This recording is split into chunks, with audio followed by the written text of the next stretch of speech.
Germans. The Germans went ahead and took care of them. Well, that is sort of amazing. Yeah. True. But, I mean, now the only person who backs that up is a guy named Robert Goldberg, who was Arthur Goldberg's son. Arthur Goldberg's Secretary of Labor. Right. Former Supreme Court Justice, was in charge of some of the Sparrow planning. And according to Robert Goldberg, who John Earl Haynes has interviewed, I've not yet, he's convinced that Duncan was the source of compromising that operation. Now, one of the things that I have been doing is, it's difficult. Where's this thing? Yeah. This is a UAC file, but here's, before I forget, here's the John Scully letter. He was Duncan's classmate. Yeah. Here, in order to these are the OSS files at College Park that are germane to Duncan and their minute. Yeah, you know. And what that takes is somebody sitting down day after day and grinding through these things, because one of the key questions you have to have is what access did he have? Mm-hmm. I mean, otherwise, I mean, Duncan's expertise was more in China and the Far East. I mean, certainly after probably mid-43 till the end of the war. Right.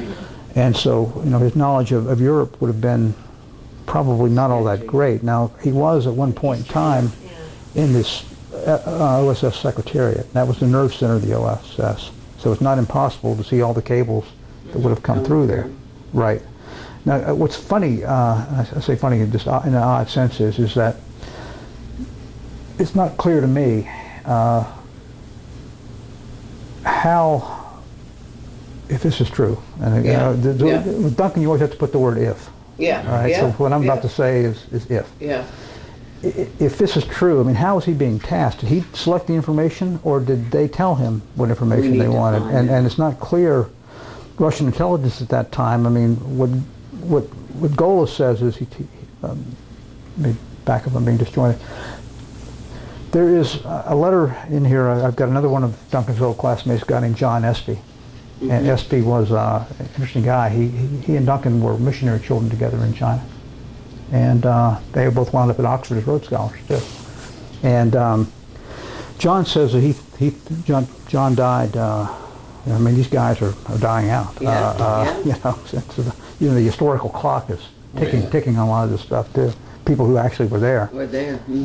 And he says that he's pretty sure that Duncan joined the party while at Oxford.